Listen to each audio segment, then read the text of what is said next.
Did a fake news story about Hillary Clinton and the 2016 election inspire a man to fire an assault weapon inside a popular pizzeria in Washington, D.C.?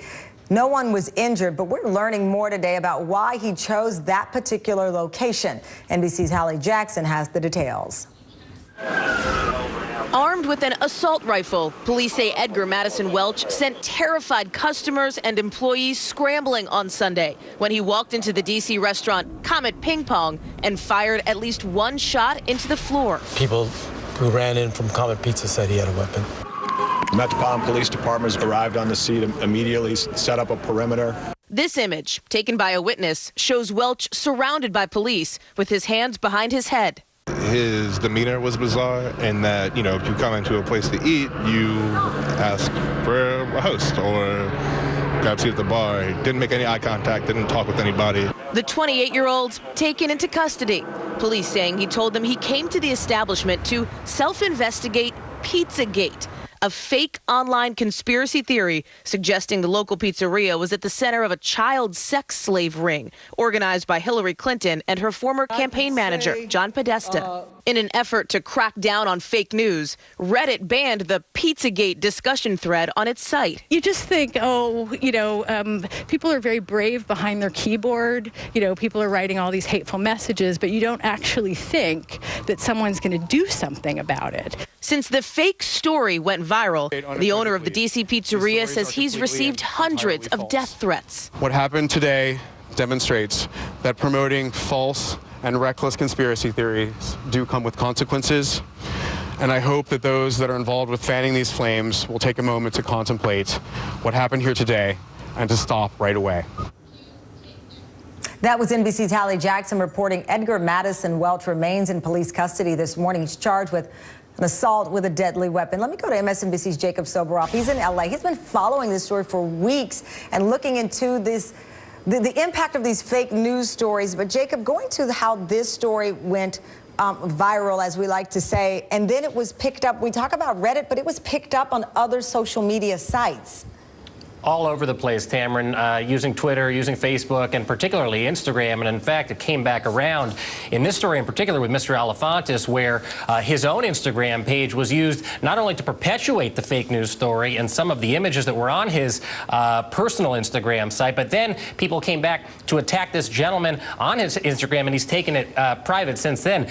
The reason I wanted to talk to you about this today, Tamron, is that I was scheduled to be there tonight at Comet Ping Pong before any of this has happened. This is truly a phenomenon, this phenomenon of fake news that stretches from here in Southern California to there in Washington, D.C., and all the way to Macedonia, where people have been making a living off of creating fake news and sending it out across the internet, particularly on Facebook. And BuzzFeed did a really remarkable analysis after the election, Tamron, where the 19 most shared fake news stories actually outperformed the 20 most shared real news stories from organizations like MSNBC and NBC News in the run-up in the 3 months before the election. So when you talk about consequences of fake news, not only do we see a horrific incident like somebody coming into a Washington, D.C. pizzeria that had absolutely no justification to do so, no reality to any of these allegations of child sex trafficking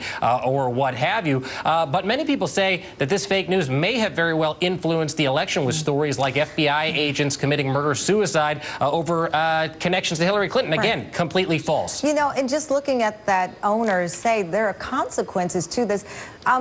Do we know how that story was even created? I mean, why that location? Any details as to how did it just come out like this? It's a good question, Tamron. So John Podesta, obviously of the Hillary Clinton campaign, had some email interactions with Mr. Alefantis, James Alefantis, the owner of Comet Ping Pong, not for any of the reasons that were stipulated, perpetuated from these stories, but because he was a Hillary Clinton supporter, and there was talk of a fundraiser at that pizza restaurant. The fact that it's gone from those type of conversations to this type of wild innuendo and crazy false accusations just goes to show how pervasive this fake news is. Absolutely. And these people within there, this man armed, it could have been far worse over a fake news story. Thank you so much, Jacob. You got it. Well, stay with us. We'll have the latest.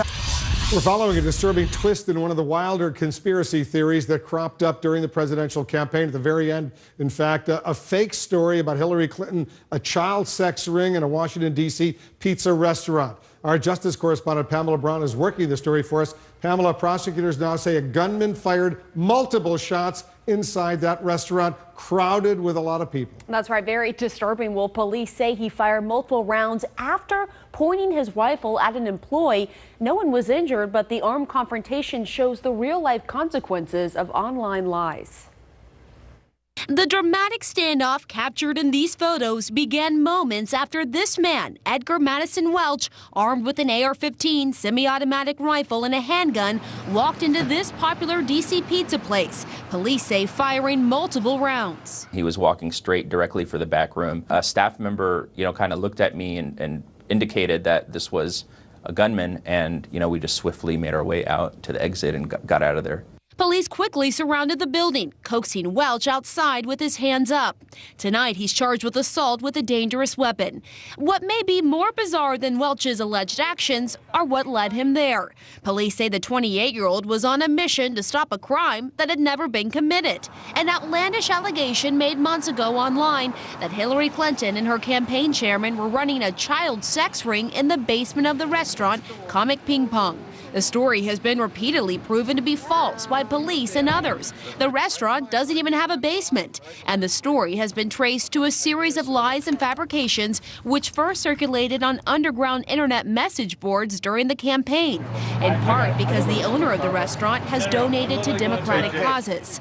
The fictional story took off on Twitter and was passed around as if it were news, followed by the hashtag PIZZAGATE. Police say Welch told them he read online that the Comet restaurant was harboring child sex slaves and that he wanted to see for himself if they were there. And that, police say, is what motivated Welch to drive more than 4 hours to investigate the claims. I really hope that all of these people fanning the flames of this conspiracy would take a moment to contemplate what has gone on here today and maybe to stop. But that hasn't happened, even after Sunday's incident. The wild conspiracy theories continue, with some online oddly suggesting Welch was an actor and that the police standoff was a hoax. Even people connected to Donald Trump's transition team spread the baseless claim. Michael Flynn Jr., who was the son and chief of staff to Donald Trump's incoming national security advisor, tweeted, "Until Pizzagate is proven to be false, it'll remain a story. The left seems to forget Podesta emails and the many coincidences tied to it." In a rare move today, even the White House weighed in, saying the latest incident proves fake news stories can potentially cause real harm. We all hold a responsibility, regardless of whether or not we are planning to serve in a government position or if one of our family members is planning to serve in a government position, that we shouldn't be propagating false things that could inspire violence. The suspect appeared in court this afternoon and will stay behind bars for now. Meantime, we have reached out to the Trump transition team about Michael Flynn Jr.'s tweet, but so far, no comment. Wolf? All right, Pamela, thanks very much. Pamela Brown reporting for us. David Chalian, does the Trump campaign need to respond to this? Well, whether they need to or not, there's certainly an opportunity here for the Trump transition team to make a forceful statement, not having anybody associated with them retweeting or promoting fake news stories that could result in harm. This is a very easy thing. This may not be on Donald Trump's highest list of priorities to knock down fake news stories, but it is very easy to send a message from the top down that promoting these kinds of fake news stories and not sort of choking them off and destroying them and making them totally worthless, which is what they are, so they don't gain traction, is a relatively easy thing that they can do because they have a very large podium. But what if they don't want to turn them down? What if they don't want to stamp down these stories? I mean, Donald Trump has been the beneficiary of this alt-right lies factory for months, and he got elected president of the United States. He wants to tweet about Saturday Night Live every Sunday, but he doesn't want to talk about all these people because he doesn't want to talk about these people. Isn't that the reason? Dana, do you believe the Trump transition needs to address this directly? I agree with David that they don't need to, but they definitely should. I think, Jeffrey poses a question that is troubling, and I think it's an answer that the Trump transition, Donald Trump himself, could give if he just deals with this. Again, to me, look, this is terrible that this happened. It is terrible when anybody propagates something that is fake to the point where they take it so seriously that they show up at a place with a gun.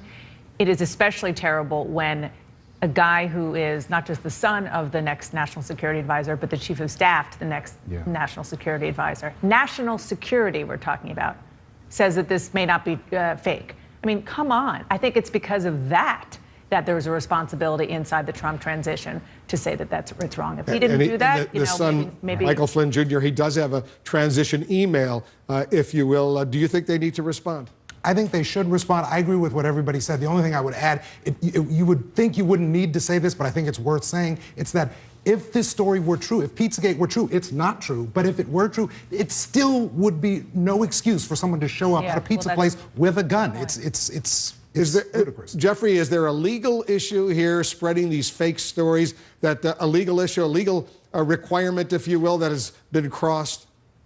You know, I think there actually may be. You know, the time may well have come that the operators of this pizza place who have been maligned so unfairly could start suing people. I mean, there are organized groups that are sustaining these lies, and the libel laws apply to the internet the way they apply to newspapers. So yes, I think it is a civil matter potentially, not a criminal matter, but when you damage someone's reputation intentionally with false stories, that can be libelous, and I think there could well be grounds for lawsuits, and it may well be appropriate at this point. Yeah, I suspect that David Chelian, we may see some lawsuits like that. The question is, will that have a chilling effect on these fake stories?